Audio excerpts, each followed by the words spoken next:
In the name of God, the compassionate, the merciful, hello everyone and welcome to this edition of RINN English News with me, Nimo Chitsas. Leader of the Islamic Revolution, Ayatollah Sayyid Ali Khamenei, says the United States and the Europeans do not want their failures in fighting the coronavirus, the COVID-19 pandemic, to be seen. Omid Haidari has a scoop. The leader made the remarks in a video call to a meeting of the national headquarters for managing and fighting the coronavirus in Tehran on Sunday. The leader said the West and those supporting the West do not want this failure to be seen, but it is necessary to examine and articulate the dimensions of this inability. Ayatollah Khamenei has stated the coronavirus has spread in the United States and Europe later than other countries. It means these countries had the opportunity to prepare themselves in the face of the virus, but they couldn't as it was required. He added the high number of infections and deaths in the United States and some European countries and various problems the people have in these countries, including unemployment, prove their inabilities. The leader also pointed out that the West's social philosophy proved to be a total failure in tackling the coronavirus pandemic. Ayatollah Khamenei noted that social philosophy in the Western world is primarily driven by materialism and money. The leader said that is why they ignore the elderly, the sick, the underprivileged, and the socially underdeveloped during the corona crisis. The leader went on to say, because people belonging to these social groups are incapable of earning money and contributing to the materialism, the result was that many lost their lives in elderly care homes, a further proof of defeat of the West's social philosophy. The leader also highlighted the failure of ethics and how it was manifested in Western communities in recent times. He recalled how panicked shoppers raided the store shelves in those countries, noting despite all their claims, the West failed in this respect as well. At a symposium in celebration of the jihadi groups, the head of the judiciary called on the jihadists to work to resolve disputes arising from coronavirus, such as disputes between landlords and tenants. Ibrahim Raisi said, protecting property rights, peace and reconciliation, declaring corruption and reforming criminals are the most important areas for jihadi groups to cooperate with the judiciary. Raisi stated, today, some enemies are seeking to set up groups in the form of charitable and non-governmental organization affairs that are not rooted in benevolence and attention to the people. The approach of the American and European countries and developing countries and the Third World is to pursue their political and evil goals by expanding charitable foundations. At the meeting, some of the participants presented reports on the activities of their respective organizations and expressed their views and suggestions on the cooperation of NGOs and jihadi groups with the judiciary. Head of Iran's Health Ministry's Public Relations Office said on Sunday that 86,143 people out of a total of 107,603 people infected with coronavirus have survived and recovered, while, unfortunately, the total number of deaths reached 6,640. Kianush Jahanpur said 1,383 new infected cases have been detected since Saturday. He added, over the last 24 hours, 51 people died due to the deadly virus. Jahanpur noted that 586,699 tests have so far been carried out in Iran. Iran has taken numerous steps to stop the spread of the disease, ranging from closing down schools and universities to cancellation of cultural and religious gatherings. It is also constantly disinfecting and sanitizing public places. Iran's permanent ambassador to the United Nations says the trade channel launched by a Swiss bank to help the Islamic Republic use its overseas funds to procure food and medicine for its people amid the deadly coronavirus pandemic has so far failed to meet the country's needs. Majid Takht Ravanchi made the remarks on Saturday evening while addressing the international webinar on sanctioned countries speak, U.S. sanctions and COVID-19, a global threat. The Iranian diplomat commented on 4 decades of Washington's inhumane sanctions against the Islamic Republic and their vast socio-economic consequences on Iran's fight against the coronavirus pandemic. At the same time, he added, the United States has forced Swiss humanitarian trade arrangement to pursue a very tight and tough procedure, which made it practically very difficult for companies to trade with Iran. Dr. Avlanchi rejected the U.S. officials' claim that humanitarian and medical needs are exempt from sanctions, saying, this is despite the fact that Iran's medical facilities, doctors, and nurses are among the very finest in the world, and the professional nature of our national efforts to suppress COVID-19 is highly acknowledged by the World Health Organization, the WHO.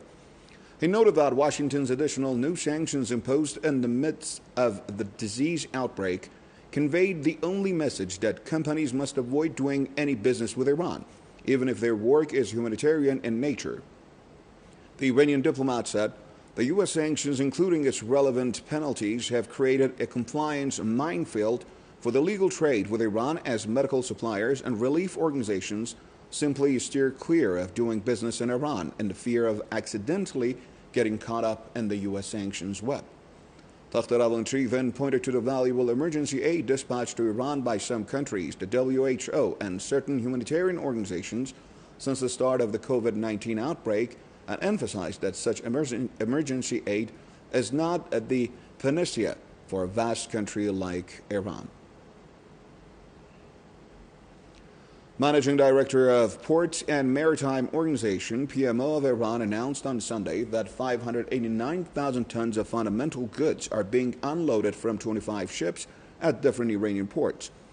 Mohammad Rostad said 23 ships are also waiting for a berthing at the ports to discharge their cargoes, which are over 1 million tons in weight.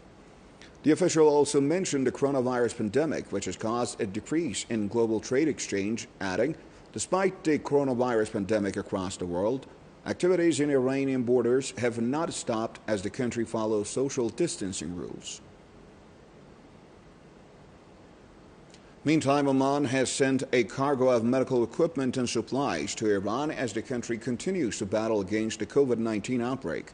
The 40-ton batch comprised of sanitary items as well as medical equipment and medicine arrived in Iran on Friday to help the country contain the pandemic. The Central Bank of Iran has allocated at least 250 million euros to import medicine and medical equipment required to fight the coronavirus.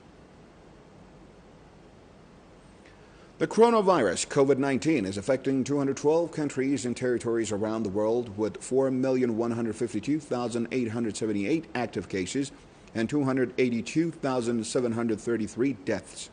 However, 1,465,595 people have fortunately recovered from the deadly virus. Here's more. More than 26,000 new cases, along with nearly 1,500 new deaths in 24 hours, have accelerated coronavirus-related statistics in the United States. Americans now have more than 80,000 deaths from coronavirus, and the number of infected people reached over 1,353,000. The economic woes caused by the coronavirus in the United States are far more widespread than previously thought.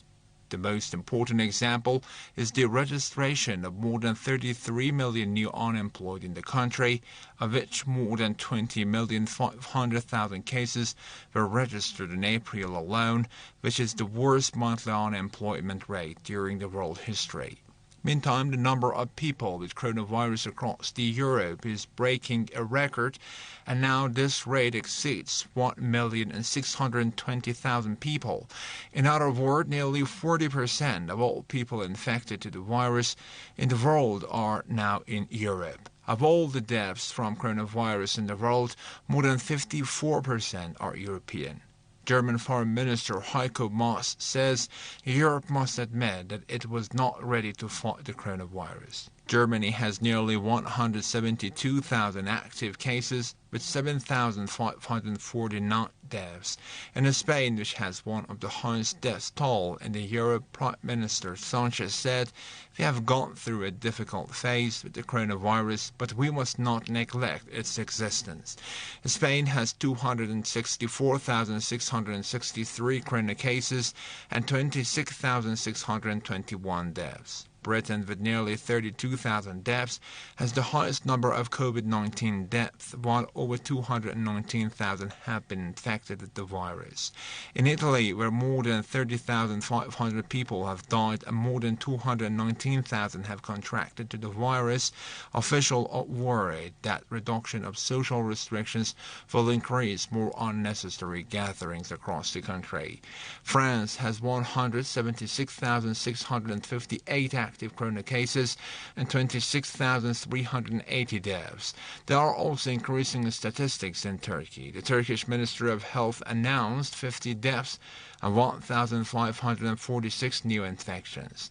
Thus, the number of people with coronavirus in Turkey has exceeded 138,500 people, and the number of deaths is 3,786. In Brazil, the death toll from coronavirus has risen to 10,739. In Russia, in the past 24 hours, 11,000 people were added to the list of people infected with the coronavirus. Right now, more than 209,600 people are contracted to the virus.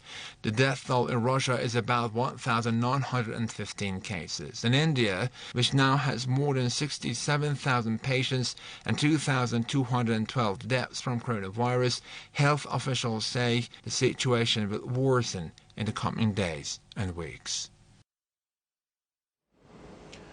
The first vice president of Iran has called on the Iranian banks not to be strict in paying facilities to the companies affected by the coronavirus.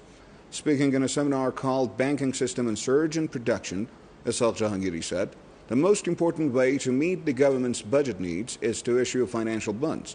Speaking at the same seminar, Governor of Central Bank of Iran, the CBI, said, "Promoting domestic production is the main priority of the country's banking system in the current Iranian calendar year." Abdul Nasser Hemmati said, "Although the enemies expected our country to collapse due to the United States sanctions following the government and the CBI's strategies, we are currently witnessing economic growth." Hemmati added, "As the main driver of the current economic growth, non-oil exports and domestic production have become the priority of the banking system." The official also mentioned the bank strategies for supporting domestic production, saying, "The central bank has taken effective measures, including granting facilities to production companies, small and medium enterprises, and knowledge-based companies to support this sector." Ali Asghar Khaji, a senior assistant to Iran's foreign minister in special political affairs, discussed the situation in Yemen with Mohammad Abdulsalam, the spokesperson for Yemen's Ansarullah movement and the chief negotiator of the National Salvation Government. During the video conference meeting, Abdulsalam praised Iran for its humanitarian assistance as well as political and spiritual support for the people of Yemen, expressed the Yemeni National Salvation Government's readiness to achieve a fair political consensus, and briefed the Iranian diplomat on the latest political and on-the-ground developments in Yemen. And that's a wrap for now. Join us tomorrow with the latest updates. Goodbye.